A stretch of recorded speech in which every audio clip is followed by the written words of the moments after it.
Hey you guys, thanks for clicking on the thumbnail for this video. Most appreciated. Of course, welcome to Michael Clarida Arts. I wanted to do this quick intro because the video you guys are going to be watching is a little longer than my average video. This is a process video that I created as sort of a promotional item for not only the company that I work for, but also the process in general. A lot of people don't understand how toys and collectibles are made. And I wanted to kind of peel back that proverbial curtain, sort of like the Wizard of Oz, so you guys can see how that's done. So this is kind of going to be the format for my tutorials coming up. I'll be kind of exposing a lot of the question marks and answering those questions with regards to art, being a professional artist and illustrator, and really just kind of showing you what it takes to be a success in the industry. I've been doing this for a long time, about almost 26 years, and I've gained just a little bit of knowledge of what works and what doesn't. So I hope this video will help you in some capacity. Now, you can see my studio has changed in back. I have since moved at the time of the creation of this video you're going to be watching. So if things look a little bit different, that is why. But the person is still the same, and the philosophy is still the same. We're here to teach and to help you be a better artist. So hopefully you'll enjoy the video. Let's get started. I'm gonna learn something new today. Gonna have so much fun. Yeah. Hello, my name is Michael Clarida. Welcome to my studio. I'm currently a 3D sculptor, illustrator, generalist, and I am super excited today because what we're going to do is we're going to go through the process of creating a toy or a collectible, statue, something along those lines. There's a process that's involved in creating items like this, and generally speaking, it usually begins with an idea. And that's pretty much where almost everything that I do really starts out with an idea, and then it evolves into maybe some text, some writing, maybe some art direction, and then eventually it evolves into a drawing. And from that drawing, it goes into a process of pre-production, which has to do with revisions and a lot of other fun things that we're going to explore in this short video. Hopefully it won't be too long because the process does take a hot minute. I actually have been doing this for quite a while. I am, like I said, an illustrator, 3D sculptor, generalist. And a generalist is somebody that kind of does everything. I do traditional art, I do sketching, drawing, character design, I do 3D sculpting, toy design, I do package design. I do pretty much everything as it pertains to the entire toy/collectible process. So let's go ahead, dive in, and I'll let you kind of peel back the mystery behind how toys and collectibles get made. So let's get started. Okay, so the idea that I had a while back was something called swimming with the fishes, kind of a tongue-in-cheek play on aquatic wildlife because I love fish, I love birds, I love pretty much any kind of animal. But for me, fish have such an incredible diversity in terms of shapes, in terms of different characterizations that you can do, that I thought, man, how fun would it be to really inject some character into some fish? So that's exactly what I started doing. I started kind of just doing some doodles. This is a printout of a doodle that I did on my computer. That's just one. And then here are some traditional pieces that I did. I don't, you can see this one kind of looks like Frankenstein, and you can see the different shapes. So I kind of toying around from ovals with big eyes to kind of injecting maybe some classic monsters. This would be Frankenstein. This would be like a Dracula. And then I kind of went off the rails a little bit, right? I like going, and I love creatures. So really kind of pushing that envelope. And this is part of the whole concept and design mindset and really exploring different avenues. So this particular fish, kind of a creature of the deep, has some really jacked up teeth, and I just went in and these are all traditional. This is actual drawings. So I just really love going in and injecting color and character and just having fun with the subject matter. Here we are again, kind of pushing that envelope a little bit, you know, the really big eyes, really expressive, giving it some teeth. One of the things that character designers will do is they'll use something called shape language. So you'll see, like this particular drawing has a lot of sharp edges, so you're going to get a little bit more of a sinister feel, whereas something like this has round edges, so you're going to get a softer, more friendlier feel. And then we move on to some little studies that I did. Again, just having fun with shape language, trying to determine if I want intelligent looking, if I want kind of a Brutus, maybe he's weak on the inside but really strong on the outside. And I've just really started having a lot of fun. And of course, some mornings are a little fishier than others, and going in and just again exploring the subject matter. Maybe it's a creature from the deep, maybe it's misunderstood.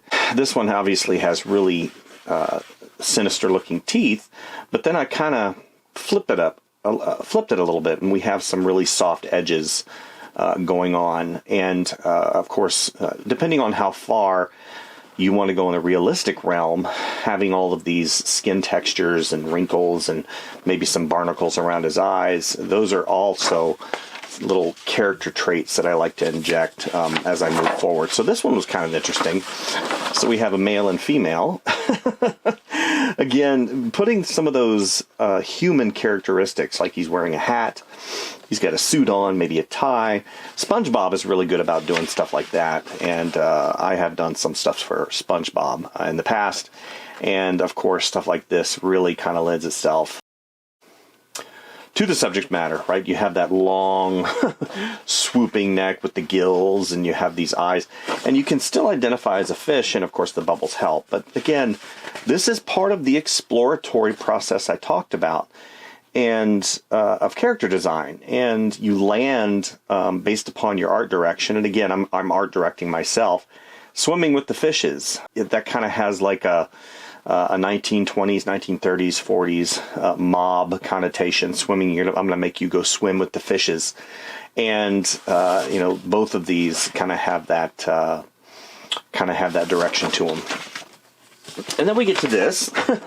I'm thinking, okay, so many different kind of characters. Some have big lips, little mustache right there. Doesn't make a lot of sense for a fish, but it reads well. And these real simple shapes. And that, as I'm progressing and I'm perusing through these, and I'm learning exactly what I want to do. Some have really buck teeth, some have a big nose, a schnoz, you know, underbite, you know, maybe he's a bruiser because he's got a mohawk. Literally, I'm just trying to inject some things that make quote-unquote sense as it applies to what I'm trying to do. Yeah, and this is just me drawing, me having fun. You know, and then we get to a little bit more traditional. This is red line. So again, maybe not a quote-unquote simple shape, but it still reads as a simple character.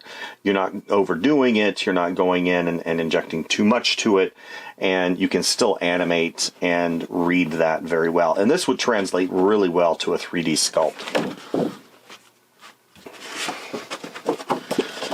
And here we are with a few more. Yeah, see, I just love having fun. Again, injecting some human qualities to these fish, whether it be some teeth, whether it be more humanistic eyes. Maybe I've converted some of the fins to maybe have some fingers.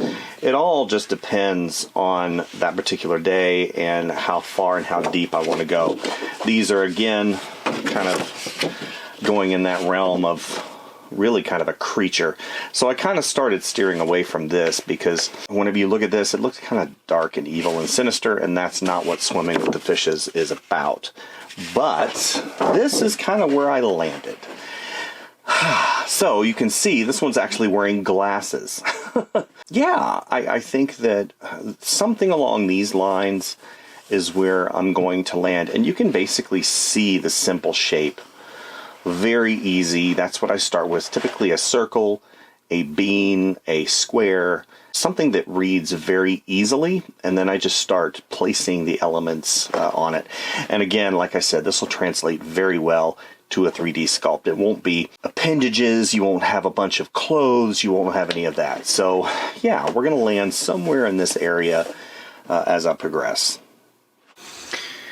So I work in a myriad of different ways, from iPad to right on the computer to large display format, and I've done a lot of doodles and sketches, and this is kind of a time-lapse replay of what I'm thinking as far as this particular exercise goes. So again, simple shape, two-tone color scheme with some highlights, some red highlights up top, keeping it really simple, large eyes for expression. Yeah, and obviously this is not a fish that would probably be in the world, but in the world of swimming with the fishes, maybe we can push this just a little bit more. Maybe we can give it some glasses, maybe a bigger brow. I really don't know. So what we're going to do is we're going to draw on the iPad to just let you see kind of what the process is.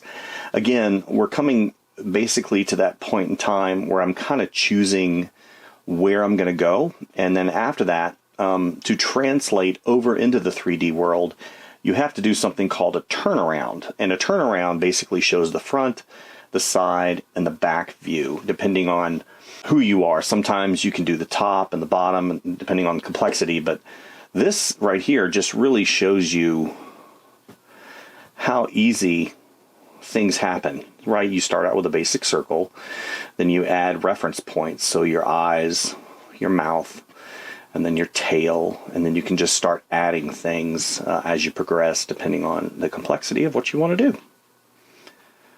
Pretty simple. And that's important also to note too, because he reads very well from a distance. Like if you were to read from a distance, you can even see at that scale it's reading as a fish, and you can still see the eyes and understand the emotion that's going on. So, all right, so let's go ahead and do the final drawing. And something else I wanted to show you guys, whenever it comes to doodling and sketching, I have, like I said, a myriad of ways that I draw, from traditional using pencil and paper to digital using iPad to maybe a Samsung device or a Surface device, or even drawing on the large format display tablets that you can draw on. However, this right here, this is where a lot of people start, which is drawing on paper, and this is completely fine. You don't need a super high-end, $1,500 to $2,000 tablet.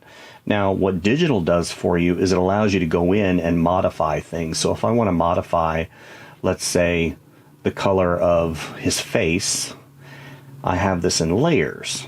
So you can go in and work in layers and really change color as needed, which is really nice. And they have different blending modes. But you can see in terms of methodology, doing different pose studies, different character studies, and working out exactly what you're going to do for your final illustration.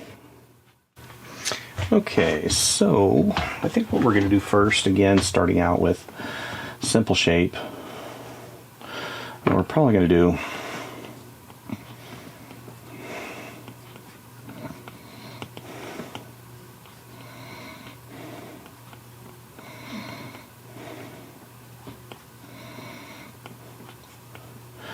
something, again, simple, that reads well.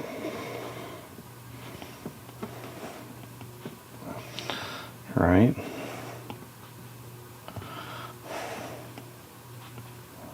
I'm going to choke back a little bit. Again, you don't need really super high-tech equipment. Does it help? Yeah. But as you can see, there is a learning curve, right? There's always a learning curve. So we're going to give some teeth here.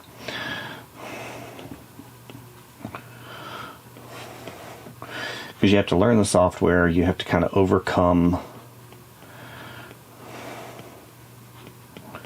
the overall difficulties in learning the software. And ultimately, in the beginning, the software is kind of a hindrance because we weren't born with a stylus in our hand. We're going to give kind of a brow that comes around here. We're going to have the gills right here. That big gill plate comes around.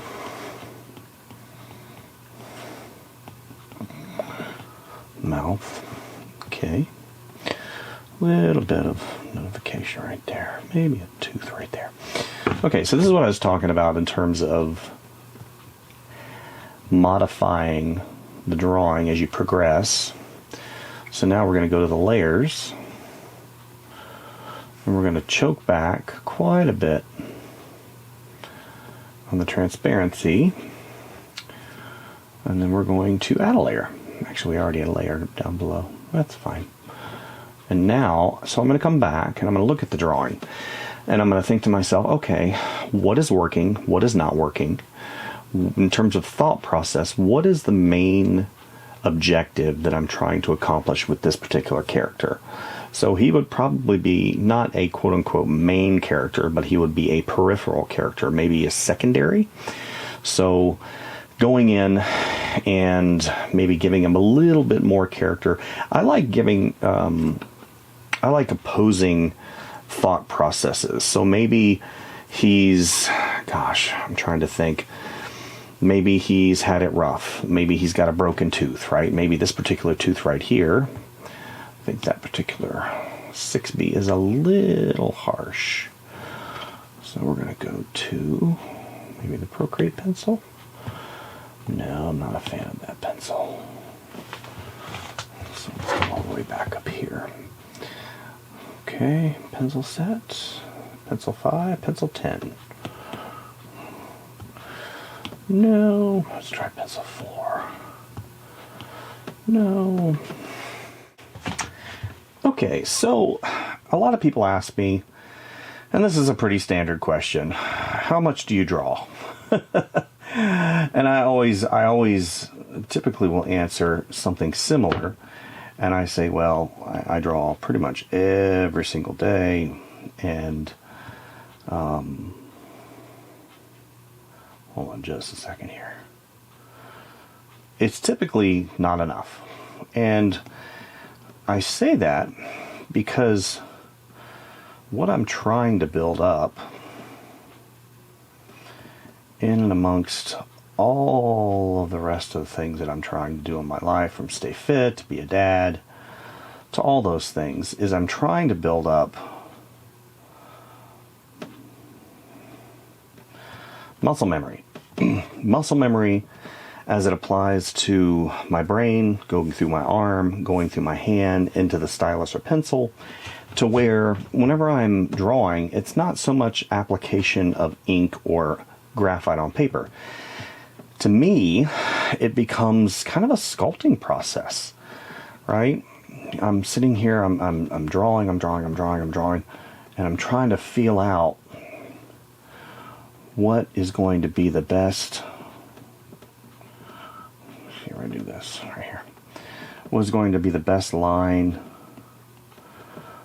right, for that particular moment?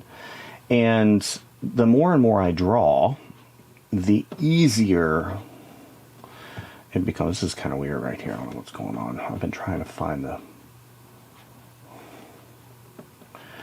There we go. And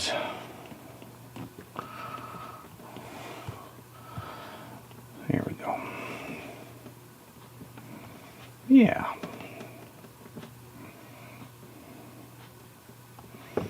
There we go. And the more and more I draw, the easier it all becomes. Because my hand, it's like you're fighting against yourself almost. Right? All your experiences, because your brain wants to do one thing, And then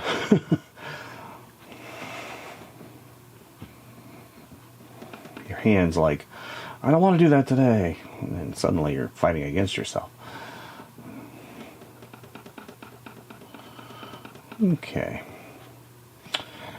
Well, that's not too bad. Okay. Okay, here we'll do this. Go back. Here we go. Yeah. And then we've got his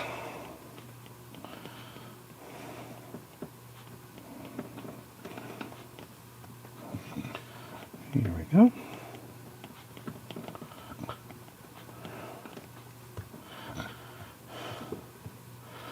Maybe this tooth right here. I'm trying to find which tooth I want.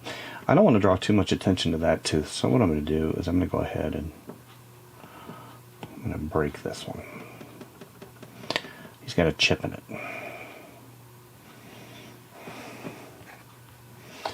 Let's bring back, let's go ahead into eraser.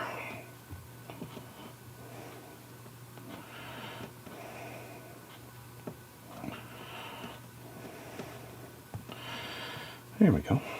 Okay. So I think we're just about ready to do some simple turnarounds. Not too sure about this fin right here. Again, I'm trying to keep things really simplified and not inject too much difficulty into this, so you can understand it's all about this particular video is about the process and not so much the quote-unquote art. Okay. Now, usually what I would do, and then I'm talking about usually, I'm going to go ahead and fix this because it's kind of sticking in my brain. Let's go ahead and get rid of this. It needs to go out. I'm going to change my pencil too. I'm not happy with that pencil. Let's try this one. Oh, that's a good one. So let's try this. Much better. Okay. What I would typically do is I would do what is known as a rendering. So a rendering, I'll show you an example of a rendering.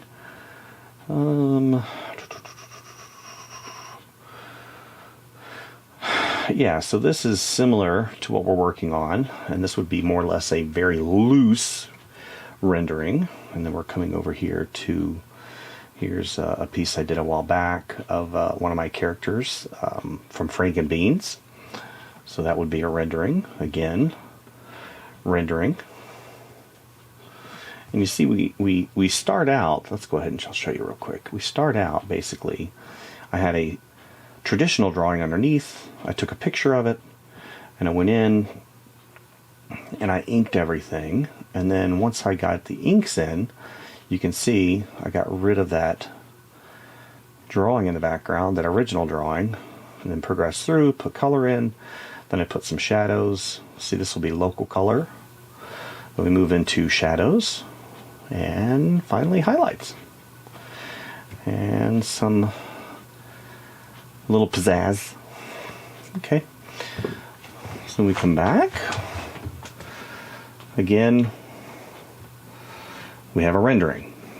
We go here, go to time lapse, and you can see I started on one computer and then I brought it over here to kind of inject a little bit more life into it, because the iPad and Procreate has a few more features that I like.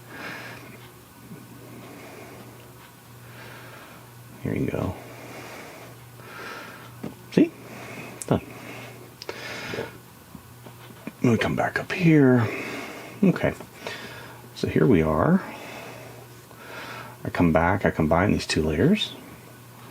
Then I go back. And I push that. Again, it all has to do with refining the vision. Landing on a shape, landing on a character that works and tells the story that you're trying to tell. So I'm going to put you guys on time lapse, and I'm going to do really quick shadow, really quick color, just because I want to have it as a reference. And then I'm probably going to end up doing a turnaround, probably side view, which is what this is. And then I'll have a front view.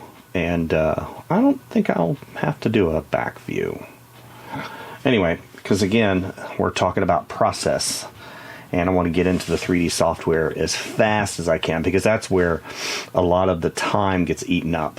You have a lot of you have idea, you have sketching, and then you have character design, and then you move into kind of refining your sketch, then you do turnarounds, and then from there you go over to the 3D software once everything gets approved, and then you move into the 3D sculpting process, and that is where a lot of the time will be spent. So let me go ahead and refine the sketch. And maybe I'll add something. Maybe I don't know, add a ball cap? I don't know. Anyway, let's go ahead and put you on time lapse.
Okay, so what I'm going to do now is I'm going to transfer over to my professional setup.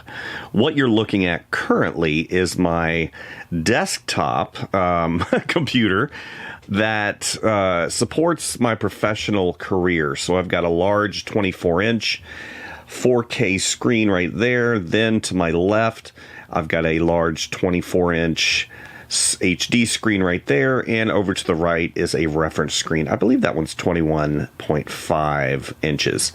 What's nice about this setup is I get to draw directly on the screen. If you're looking for a computer, it is sitting right there underneath that camera and the monitor. That is a Macintosh.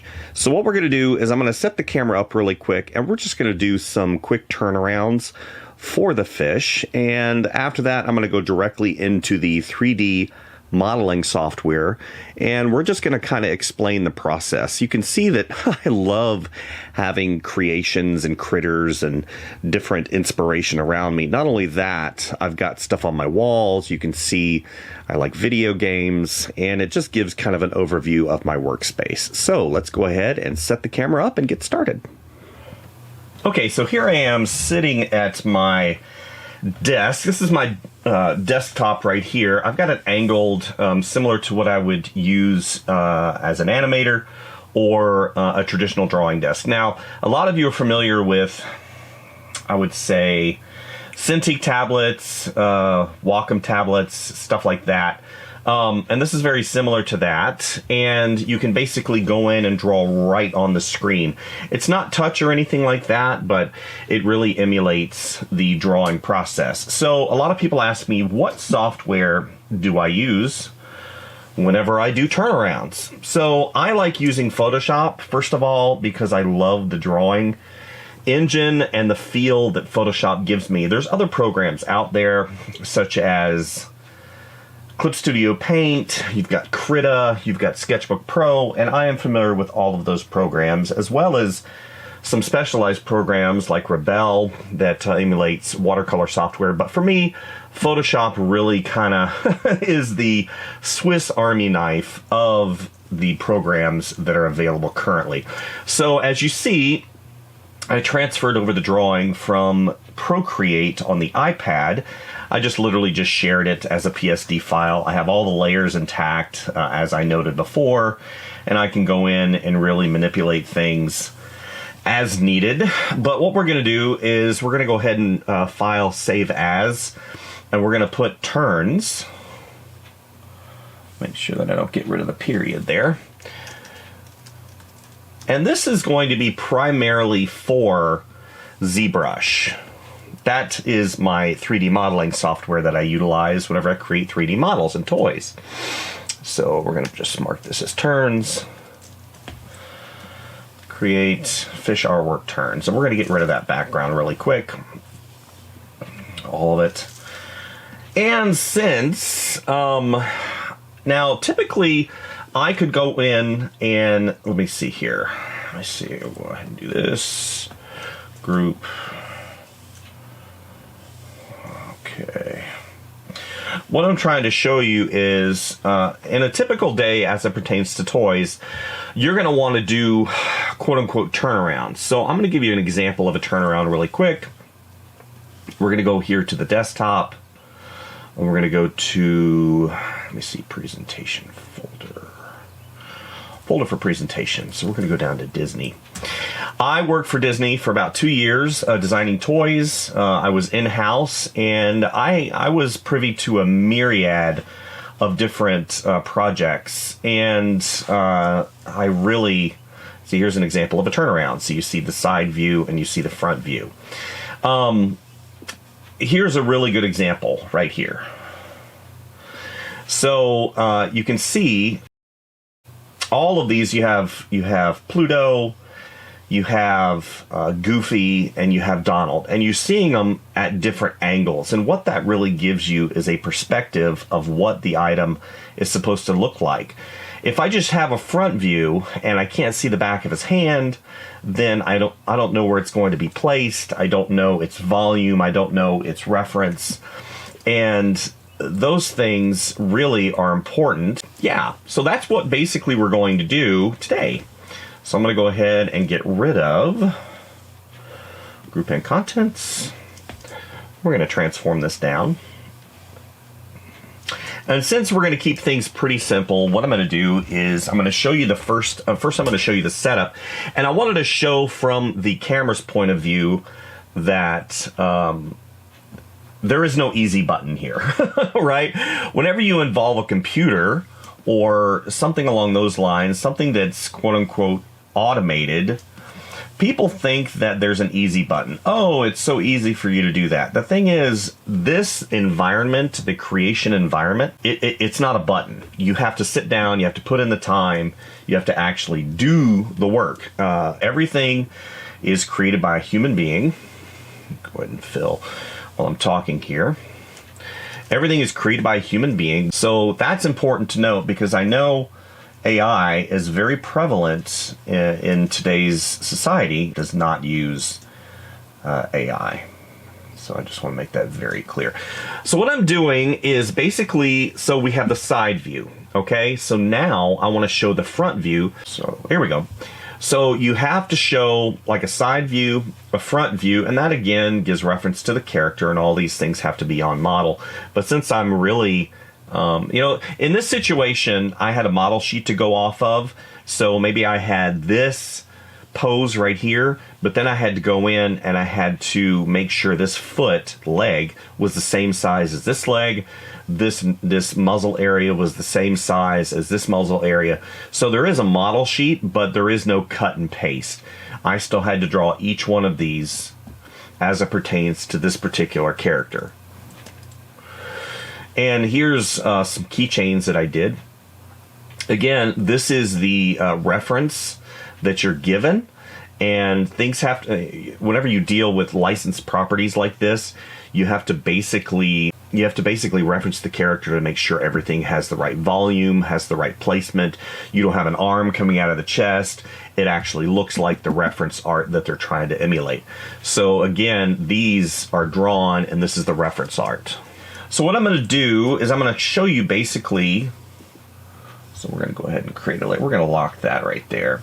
That's what I was talking about, understanding like the top of his head right here, the bottom of his belly down here, and we're going to create a circle. We're going to lock that layer really quick, and then we're going to come over here, and I'm going to basically get a nice brush. This is another thing I like about Photoshop, when you have the myriad of brushes that you can use, but I tend to stick in my zone. So I like having this brush right here for my drawing. I mean, you would think with all these brushes you would have something that really works for every situation.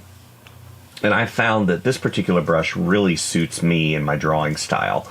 So we're going to go ahead over, we're going to go to vertical. This is the symmetry tool.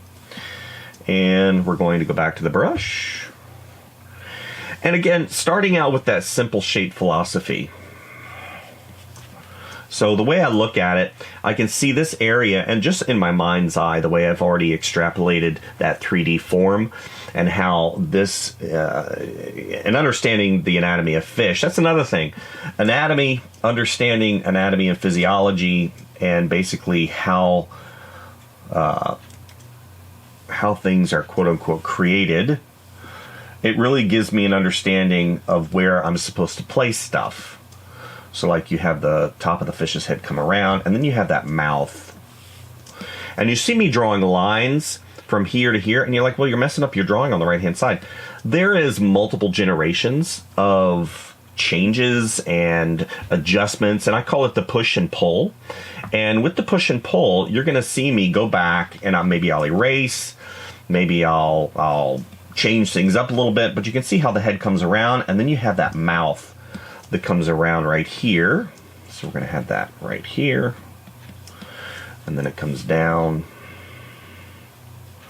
and then it goes way up here. And you can see already we're starting to get a real understanding of exactly what we're doing. Just get that eye right there. And doing this, I mean, I've done turnarounds for quite a while. I remember whenever I first started doing them, and they were hard, and they're still hard. There are certain situations that really challenge me as an artist, but I really enjoy what I do, and you can already see you've got that forehead that's right there. And you can start to understand some of the challenges and difficulties that are involved with doing something like this. I mean, yeah. And then we've got that tooth that comes way up. So he's way up here. We're going to do two of them. He's got two teeth right there. And then we got that other tooth right here, and that comes up near his eye. And that other tooth right here. He's got that tooth that comes down. Okay, so we're going to come here.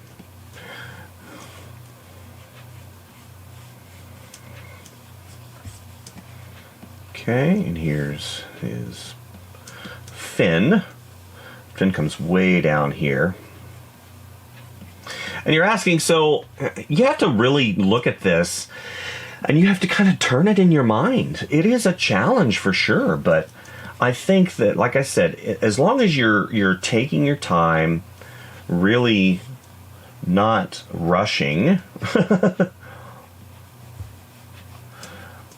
I mean, we all live in a 3D world, and whenever we kind of try to mash our 3D brains into a 2D world, which is a flat surface, then that's where some of the challenges come in. But if you just take your time, okay, so it's going to come here, and I know this comes out. It comes out, and it kind of curves up, because that looks like it's up and back. Okay, so again, I have that little line that comes around. Okay. We've got that fin. dorsal fin. And you got that fin that comes in the back. So whenever I'm looking at this, I'm thinking, okay, so this really comes out like that, okay?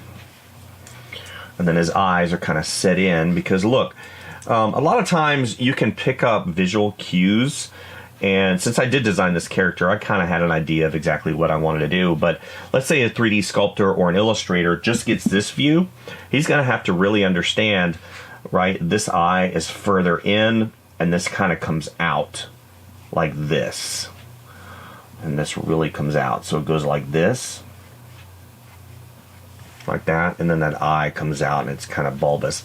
So all those things really, as an artist and somebody that does this for a living, can understand. And that's why as you progress and do things, here we go, we're gonna do this, you'll get better at them. That's just like anything in life, right? And I've got this comes around like that, so it needs to be out further. Yeah, so we're going to go ahead and color this in. Okay, got it right here. So what I'm going to do is, as I progress through in the time lapse, because I'm going to put you on time lapse because this takes a little while. A typical turnaround like this, especially in a simple shape, could take an hour, could take 2 hours, it could take 3 hours. Some of the more complex ones, you're looking at an hour and a half to 2 hours per pose. Just depends on the complexity of the character. It depends on all the things that you're trying to inject into that particular character.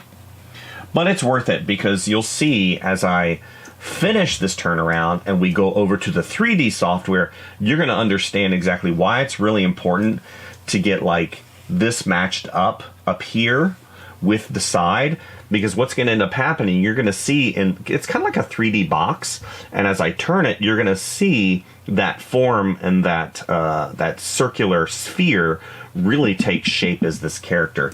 And what's really cool is at the end, after I get done with this, we're going to print it out on a 3D printer. So you guys get to see the entire process from start to finish, from creativity to sketch to rendering to turnarounds to final model, and then we're going to go and we're going to actually print it, and you get to see kind of the whole 3D process. And from that print, the factory would make a mold, and at that mold they would actually start mass producing the item itself. So yeah, very fun. All right, so let's get you guys on time lapse.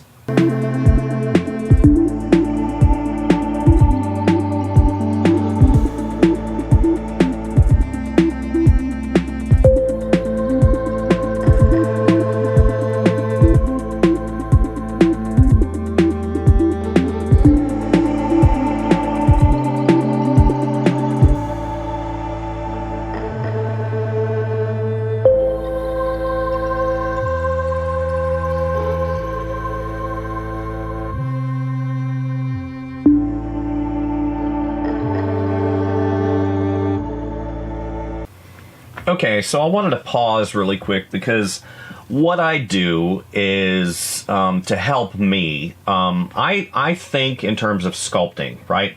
So whenever I teach drawing, I always try to explain the drawing process because it's hard. Drawing is hard, and that's not something that a lot of artists will admit to you. Some people are like, no, drawing's easy. For me, drawing has been a challenge because, again, I'm trying to think three-dimensionally, right? You're thinking three-dimensionally because you have height, width, and depth. And then I'm thinking of the back side, I'm thinking of the side, I'm thinking of the front.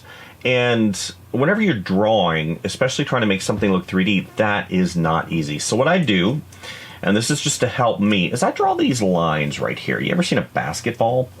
This is very similar to the quote-unquote basketball method, or the Michelin, not Michelin Man, but the I guess you could say Michelin Man because he's got rings around it. The whole idea that I'm trying to get here is, again, trying to think three-dimensionally, and because this is going to be a 3D model. So whenever I do this, it helps me understand this is the top of the mouth, this is the side of the mouth, and this is the bottom of the mouth. And whenever I'm looking at it from a front view, these lines really help accentuate that 3D mentality, like right here. So you have this little brow line that comes over, so it comes up, and then it comes like this. So it comes up, and it goes like that. See, all those things are happening in my brain as I draw. However, it does help in some capacity to go ahead and draw those out. I'm going to put a little bit of shading in here. Again, to help me really think three-dimensionally. You got that mouth that comes around like that. Because we're going to be going over to the 3D software here soon, which, as I know, is what you've been waiting for. So we're going to go ahead and put in a little bit of color. So let's go ahead, choke back on that underdrawing. Okay. And you can see that it starts to really come to life rather quickly as I place in some of the color. Now the symmetry tool does help, but whenever you're doing baseline turns like this, the symmetry tool is very essential. But whenever I actually go to pose him, and I get all the turns done and I get the model done, you'll see I'm going to pose him a little bit. I'm not going to open his mouth though, because I think no, we're going to keep it simple. But posing basically, you'll see in the 3D software, can be a challenge. Posing is a challenge. Let's do the red down here. Basically what I'm trying to say is there is no easy button. Literally, there is no easy button. And one of the things that I tell budding artists, because they want to get into the field and they want to really, I'm going to change the world. And I think I said that's fantastic. I love it. I said, but you need to understand, at the end of the day, the person really creating the stuff is going to be you. So you're going to be doing it by yourself because nobody's guiding your hand. You have to put in the time, you have to put in the effort, and really develop those skills. Let's see, we got blue eyes. So we're going to go back to the essential drawing. We're going to go back to black. Got everything good. Make sure good. So we've got that blue. It comes in like that. Make sure. Yep. Okay. I'm going to color that in a little bit more. Reconfirm that right there. That looks good. Okay. So a lot of people have asked me, why do I like the Macintosh environment? And a lot of people say, oh, Macs are expensive, it's a closed system, and all of this other stuff that I think, has valid points, because I have PCs as well, and I love PCs. I use Macintosh because I noticed in and amongst my dealings with being a professional that the time it took for PCs to really maintain themselves, meaning all the updates from the drivers to the operating system to the constant security updates, that for me, at the end of the week, whenever I tallied up the hours, and it was hours for all of the periphery that happened in the PC environment, I was looking at a deficiency of 3 to 4 hours a week that I would actually have to make up because I had to wait for the computer to update itself and so on and so forth.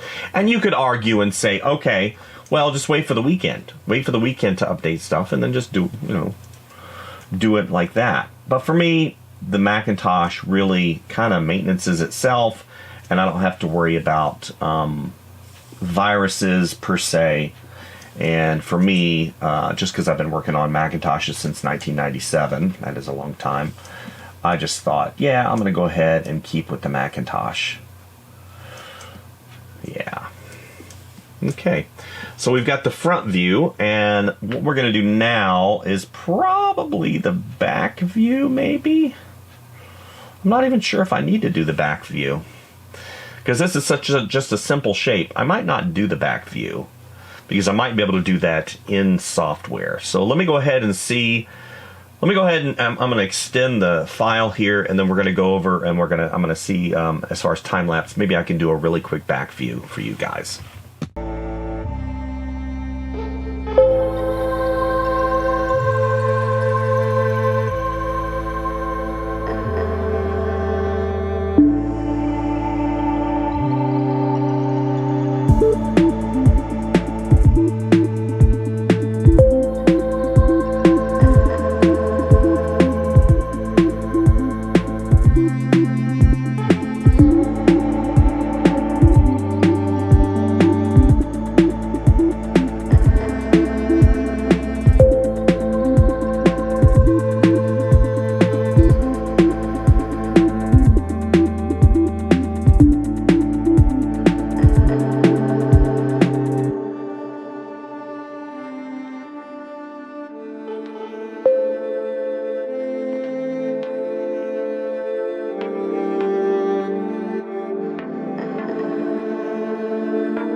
And here are our turnarounds. So, just for this exercise, we're not going to go in and uber detail these, because at the end of the day, my real focus is going to be on the 3D sculpt. So just as long as I have these forms down, and overall, I feel pretty good about them. I think that we're going to have a really good time in these sculpting sessions. You see that I just did a really simple back. Now, you did see me copy and paste this front view because I wanted to get the volumes correct and the placement of different things. So that's why I did that. You could say, okay, well, what about the other side? So if we wanted to, so let's go ahead and we're going to shrink these down just slightly. We're going to go ahead and cut and paste. Copy and paste. Make sure that we're good here. Okay, and we're going to flip horizontal, and we're going to come have him all the way down here. So now you get a really good feel of exactly how this is going to kind of quote-unquote look. Now, obviously, if I want to go in whenever I'm in the 3D software, just because I know myself, I'm going to go in and I'm going to detail a lot of these things like this, but it's again, that push and pull that I talked about earlier. And fishes have scales, so I didn't draw any of the scales in, because again, now if I was doing this maybe for approval and this was trying to be on model, then yeah, I would go in and I'd go in and draw every single scale. Right, maybe I'll just have some hints of scales here and there. See, I put some down here. But since we're not doing that today, I'm not going to put any of those in because I'll do it on the other side on the 3D software. So as an artist, as a toy designer, an illustrator, time is money, right? Every second you spend in this area, although valid, you have to really consider, okay, if I can do it on the other side of the equation, then that's where the focus really needs to be. And I'm really one of those guys that says, okay, finished, not perfect. You have to understand that as an artist, I can work on this. I can make everything absolutely perfect. But does it really make sense to do that in this particular stage of the equation? No. Most of the effort will be done on the 3D model. This will get approved, okay? So you send this off to the client, the buyer, whoever is managing this particular character, and they say, okay, everything looks really good, it's on model, colors are good, placement of the eyes, expression is good, approved. And once you get this approved, then you move on to the next stage, which is 3D sculpting. So I'm going to go ahead and do my reference for these, and you're going to see how I use these in the 3D sculpting software. Let's get started. And here I am at my main drawing desk. This is my professional setup as noted in the short video just a moment ago, and this is where I do pretty much the bulk of my professional work. So what we're going to do now is transition over to the 3D modeling software. There's a lot of different 3D modeling softwares out there.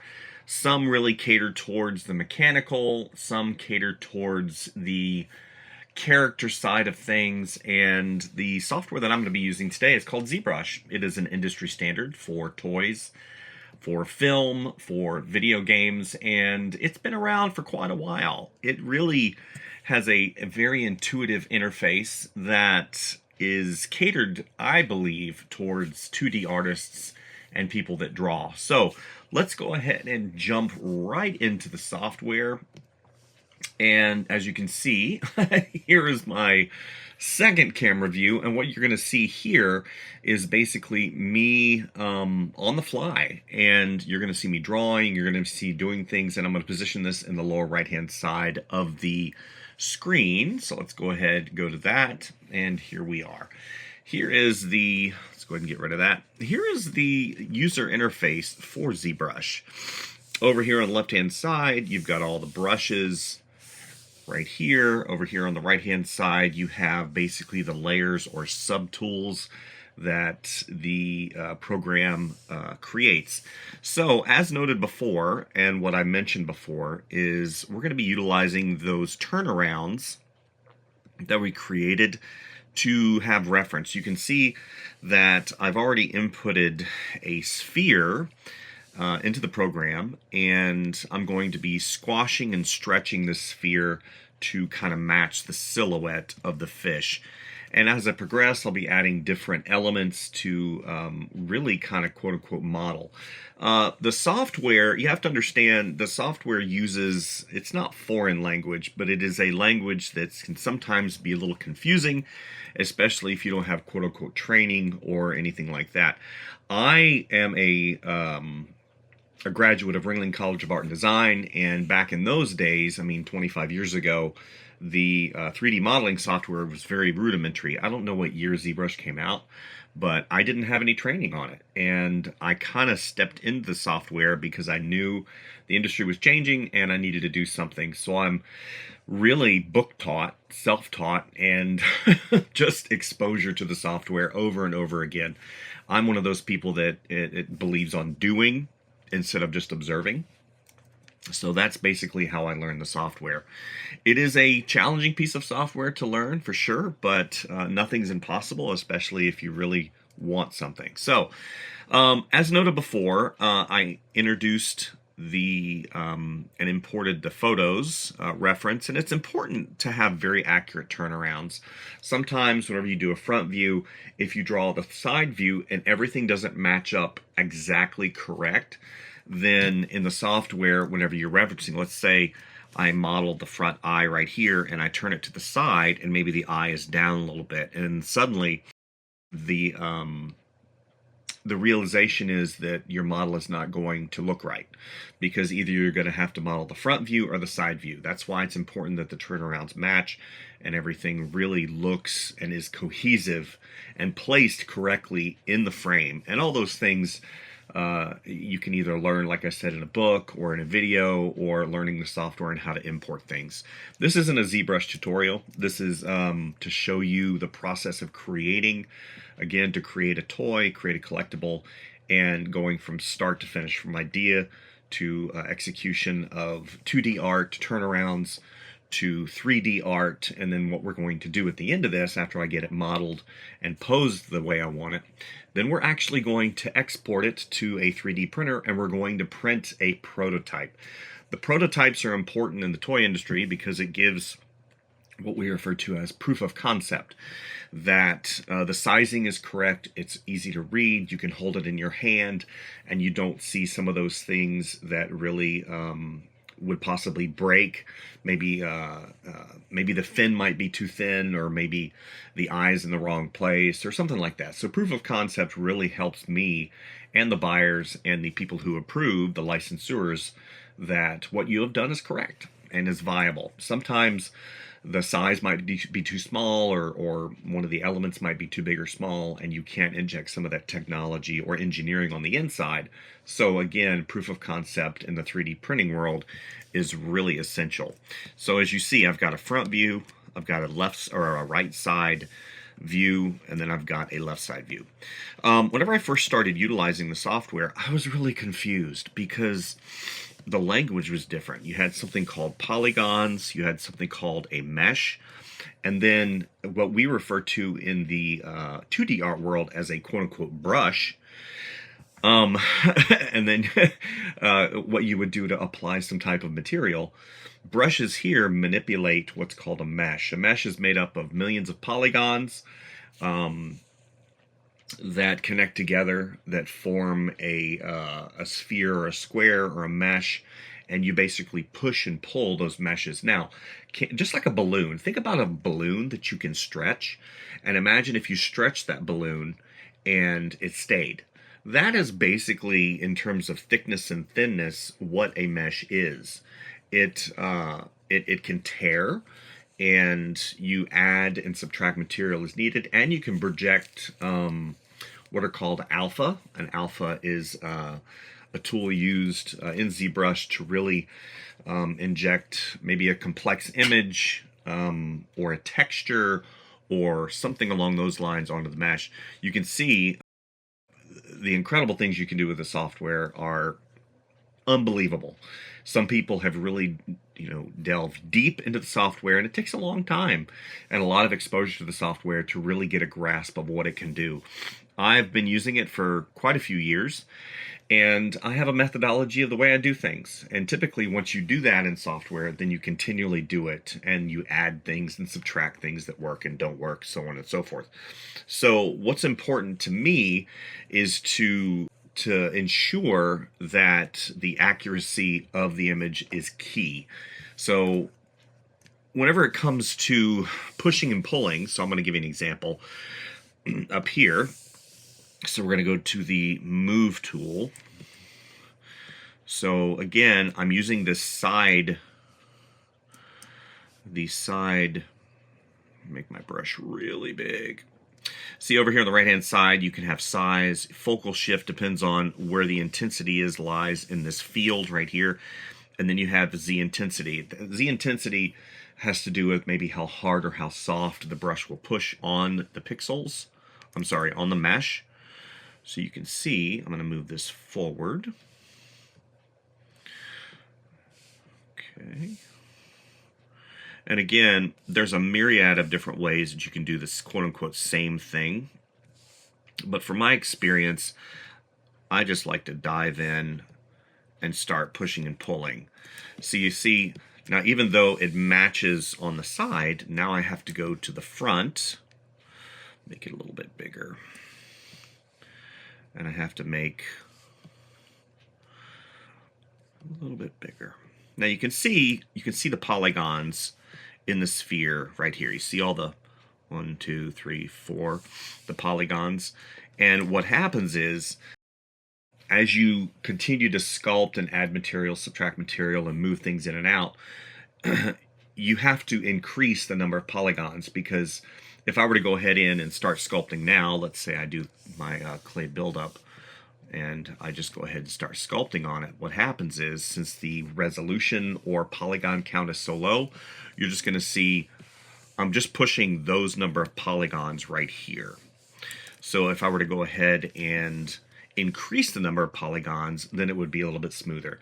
So because of the nature of what I'm doing and how complex it is, I think it's best to do a time lapse for you guys. And we're not going to get too much into quote-unquote minutia, but we just want to show you the process of quote-unquote sculpting. There is no easy button, and I want to make that very clear. And we're going to have you guys on time-lapse. And if I see something or want to inject some type of narration or explain something, I'll stop the time-lapse, and I'll go ahead and explain exactly what I'm doing. So let's go ahead and get started.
Okay, so I've pretty much landed on where I want to go with this particular piece.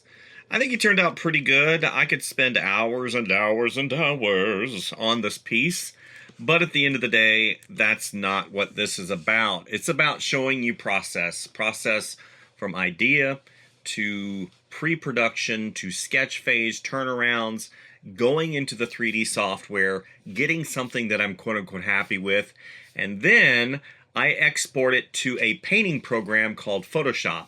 I talked about Photoshop earlier in the video series, and what we're going to do is create something called a digital paint master.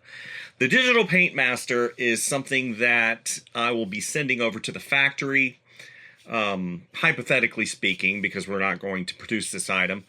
And they will use that as a guide whenever they actually create the item. The paint master is very important because a lot of times certain characters or certain items require specific colors. How silly would it be if I created Mickey Mouse and his outfit was orange? It doesn't make a lot of sense. So you have to actually create a paint master for the factory to do the final. Now what we're going to do, and this is pretty cool, I've got a 3D printer in-house, and I'm going to go ahead and output this to a 3D model print. So I'll have it in my hand as proof of concept so you can see in the camera exactly what I'm talking about. And from there, that item would be forwarded to the buyer or forwarded to a potential client for approval, and then onto the factory for mold, taking a mold and creating a tool, which the tool would be something you would inject plastic or some type of aggregate in there and create the item. So you can see the item turned out, the fish turned out really good. I really like the way and the characterization that he has. Now, if we look over here to the right-hand side, if at any point in time I need to go and modify something like the eyes, I can go in and modify the eyes. It's not locked together because a lot of times whenever you present something like this, maybe it's a little off model, maybe things just don't work out right and you have to modify things. So in this current condition, I still have the capability to go in and change the eye shape. I can pretty much do whatever I want to. Now whenever I lock it into place, I have to then create another file that I will be exporting to the 3D printer. So overall, I think it turned out really good. So let's go ahead and do our turnarounds, our forward, our 3/4 view, our side view, our back view, our top view. Here he is, top view. And then, of course, the bottom view. All those will be sent over to Photoshop. So let's go ahead and get to it.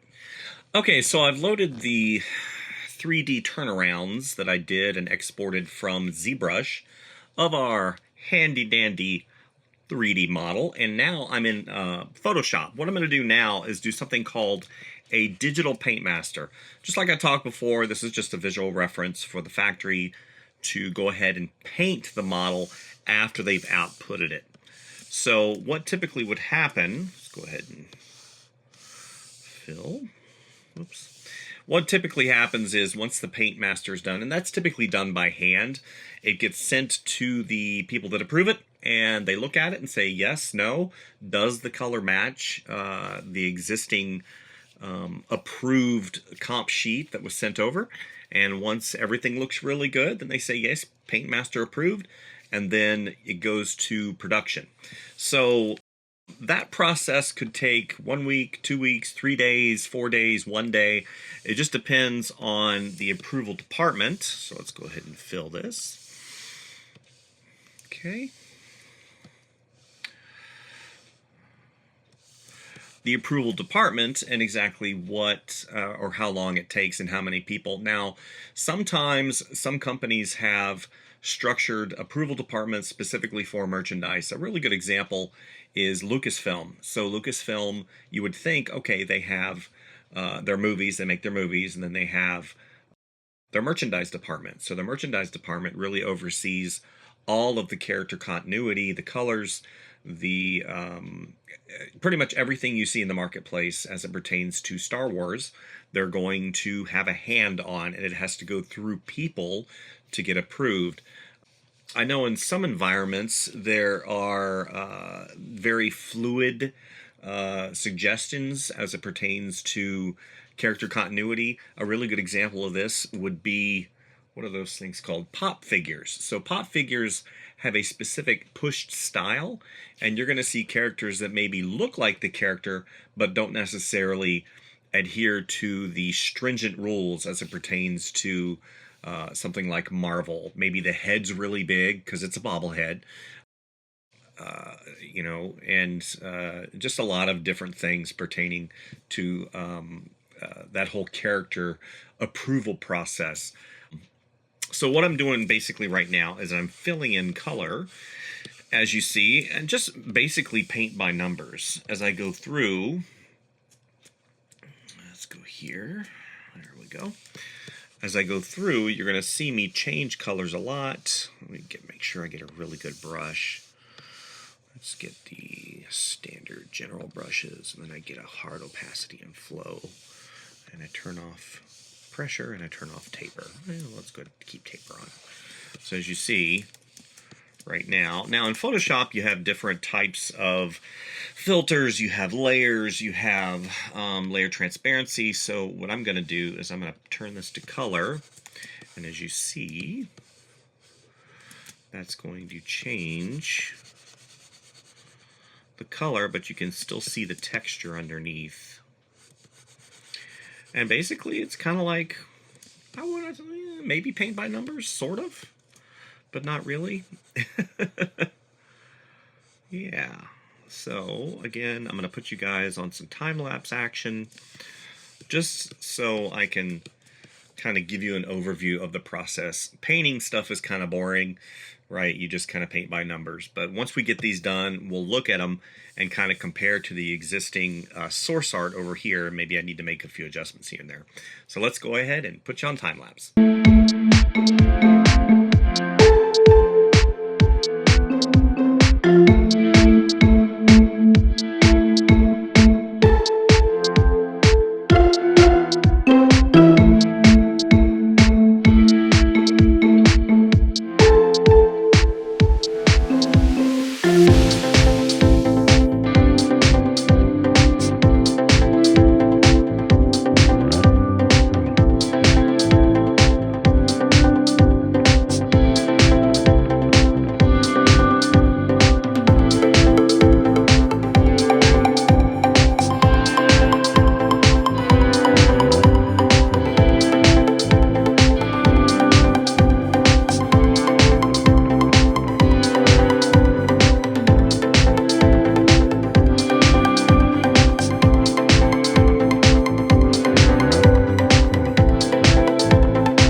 and here we are just about finished with the digital paint master. I think it turned out pretty good. So what I'm going to do now is I'm going to nuance it a little bit. I'm going to go over and think about what I can add, maybe subtract to accent and improve the overall look of the item.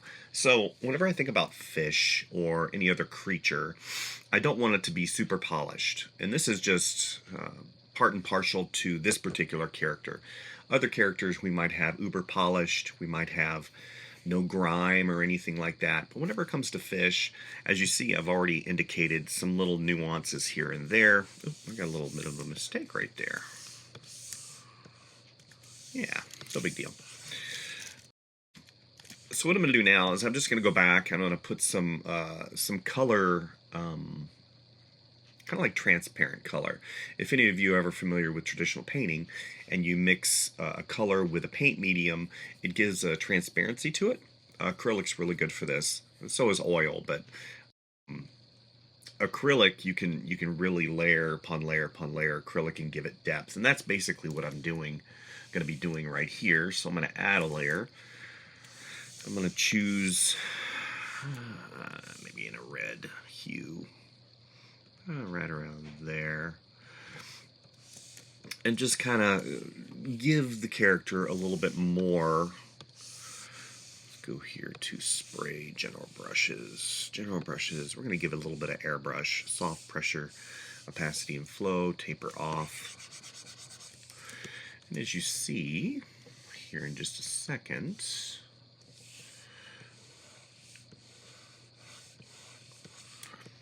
just a little bit of nuance, maybe near the end of the lip, right here. That's turning out a little bit too pink. I think I'm going to go up here to multiply. No. That's what's great about these. There we go. Kind of an overlay color. And so whenever the manufacturer sees this, what they'll say, yeah, we're going to go ahead and do a spray mask for these areas right here. Just to give it a little bit more life. Just a skosh. Just a little bit. And that's basically all it is just a little bit more life injected into it.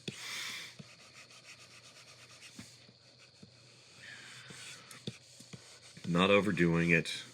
I'm not coloring or painting anything particular. I'm just going in and put a little bit of a spray on some of these areas to help pop it a little bit more. And then down on the bottom, I think we're going to choose maybe a blue hue, a cool. Maybe we're going to go more in the purple range, so it's going to be cooler. And then we're going to go over here to multiply. And I'm going to get my spatter brush. I've got some spatter brushes down here. Spatter, let's go back up here. Okay, watercolor brushes, custom one. Here we go. Spatter line, spatter two. So now, just that little bit of texture, that spatter texture on him, gives him just the right amount. Whoops, sorry about that.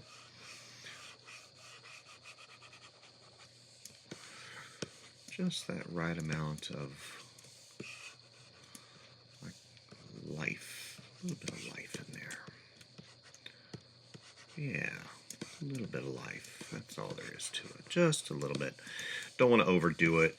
It's not supposed to be a quote-unquote major element. See, we can even push it back a little bit. There we go. So that's it. That's all there is to the digital paint master. And what I'm going to do next is I'm going to prep the file, and we're going to export it to the 3D printer. And we're going to give you a proof of concept, so something that you can actually hold in your hand, look at, and evaluate what you're going to do as far as approval, disapproval, or whatever. And that, obviously, from my point of view, is kind of the final stage whenever you have it in your hand. Sometimes the item might be too big, it might be too small. This one, we're probably going to do about, I would surmise maybe about 2 inches, 2.5 inches, probably keychain size. This would make a really fun keychain. Yeah, that would be really cool. So let's go ahead and prep the model, and then we're going to export it to the printer. And here we are in the program that is used to slice the model into layers. So the way 3D printers work, or at least the one that I use, because I use quite a few printers, but mostly you have to slice them into individual layers that the printer can expose to light, if it's a resin printer, or if it's a laser printer, or if it's a filament printer.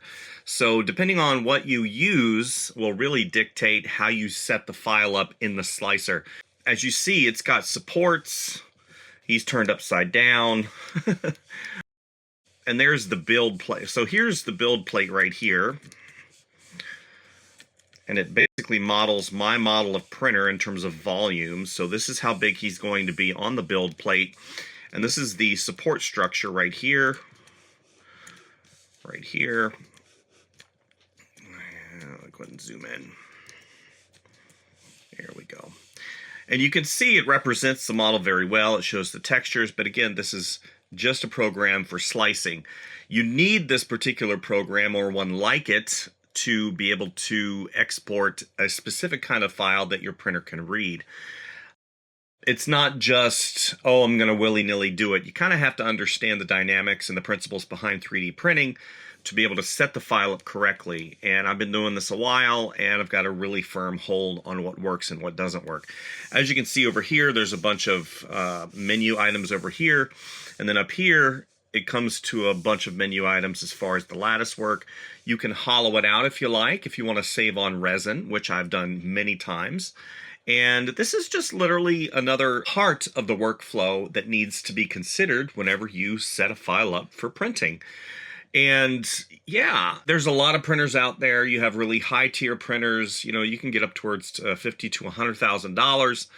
And typically those are a lot faster than the one that I have. I have kind of a mid to low tier consumer product, and it does me just fine. And there are different resins as well. You can have transparent resin, you can have clear resin, you can have super dense resin, and whenever you go set the file up, it does depend.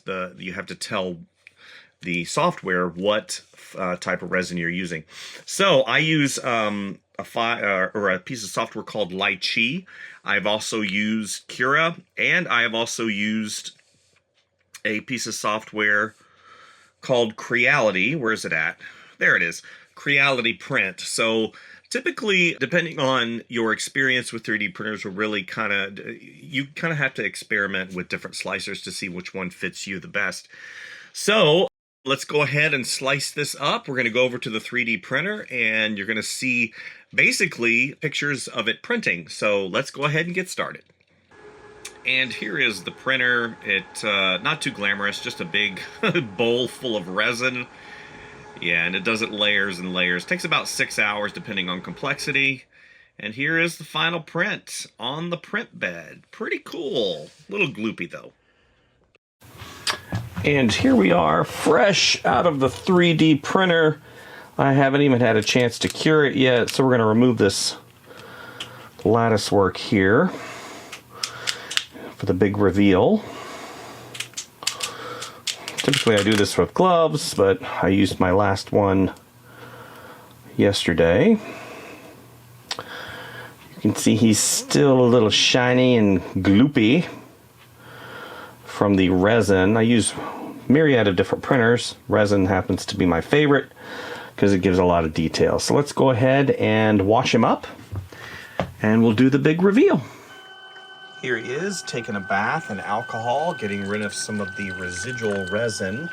You can see he's just about ready to go in for his curing. Here's the curing station right here that utilizes UV light.